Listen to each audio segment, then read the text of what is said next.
We covered in a previous episode the first Chinese food cookbook in English ever published, Chinese Cookery in the Home Kitchen, written by a white female reporter in 1911. However, the first Chinese food cookbook in English written by a Chinese person wasn't published until 6 years later. It's called the Chinese Cookbook by Shiu Wong Chan. In today's episode, I will explain why I think Chan is super interesting and his identity remains a mystery. Hi, my name is Christy and this is the American Chinese Food Show. Chinese Cookery in the Home Kitchen, while groundbreaking as the first English cookbook of Chinese food, did not really showcase Chinese food other than the essentials American patrons know about from Chinese restaurants like chop suey, egg foo young, and chow mein. It was great for American housewives to try to make their own version at home.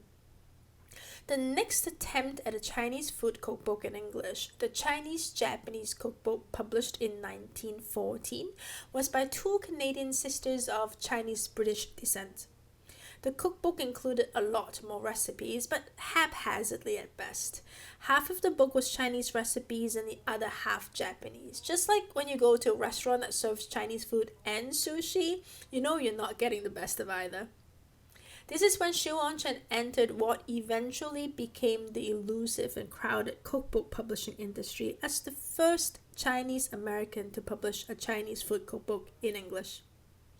In his own words, Chan says this book is meant not only for the housewife but also for the restaurateur.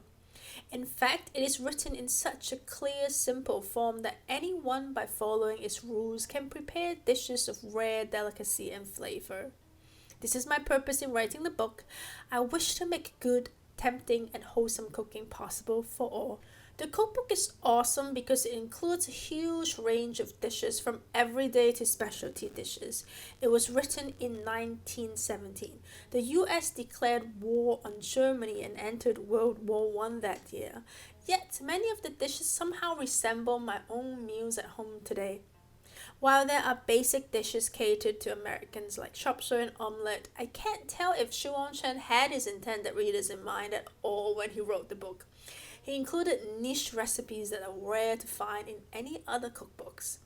I'm not talking about dishes like duck feet, which is actually an American Chinese cookbook favorite, probably for the shock value.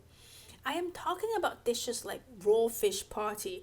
While today most people associate raw fish with Japanese sushi, the earliest documentation on Chinese eating fish raw is from about 800 BCE. Raw fish party seems to refer to a famous dish called shunde chrysanthemum fish. You can find raw fish dishes in multiple areas in the Guangdong province where people sprinkle shredded ginger, garlic, peanuts, carrots, vinegar, along with something crispy like fried taro or vermicelli on thinly sliced carp, in a way very similar to Chan's recipe. There are also many recipes that I just cannot see an average American housewife achieve at home, like Chinese white cheese and red cheese. Cheese here is fermented bean curds. I eat this with porridge all the time at home. Chen suggests his readers ferment their own bean cake with sorghum liquor in an airtight jar. Chen also explained how to cut a winter melon to make soup. I myself can't easily find a whole winter melon even if I want to now. Here, Chen tried to show readers how to make roast chicken and roast duck by quote-unquote placing the chicken as shown in the diagram, having first started the fire, that the wall is hot. I mean, the instructions seem pretty simple, but the oversimplified diagram just made me laugh. My personal favorite from the book has to be Stove Party, which is what today call hot pot.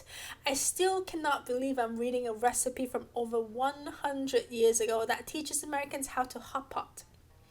Shiu Wong Chan was clearly a pioneer, but who is he? Was he a chef? How could he know how to make over 100 dishes if he wasn't a chef? But if he was just a chef, where did he learn English? And where did he get the resources to publish a monumental book in American Chinese food history? In the opening of the Chinese cookbook, Chan talked about Pompeii, Benjamin Franklin, Taoism, and the Chinese mythology of Fu Si. He was clearly well educated and well read. Not only did Chen try to convince readers Chinese food is magical, he wanted to instill the philosophical values of Chinese cuisine by quoting Confucius. Chen says Confucius, the great philosopher, taught how to eat scientifically. The proportion of meat should not be more than that of vegetables. There ought to be a little ginger in one's food.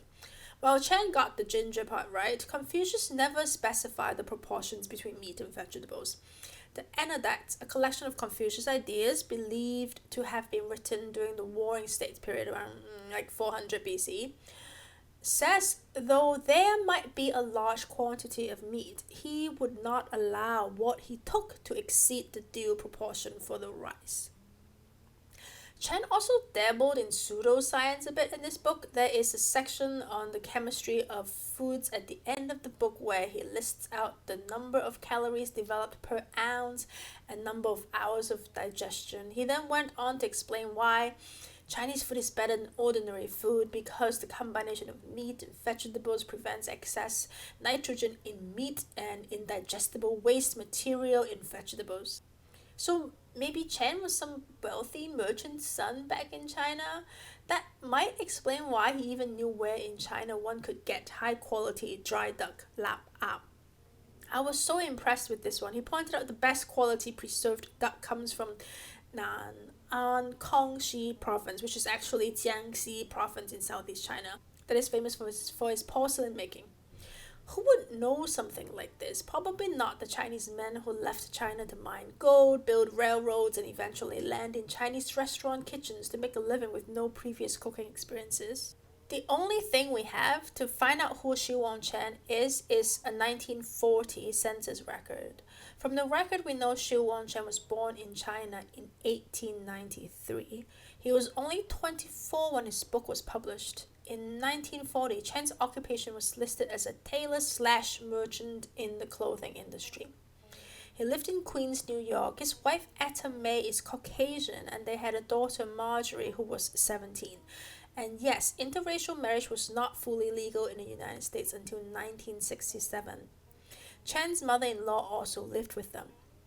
While we know nothing more about Chen, there are more records of Margery May Chan, who was very active as a teenager in submitting her writings and drawings to newspapers in the 1930s.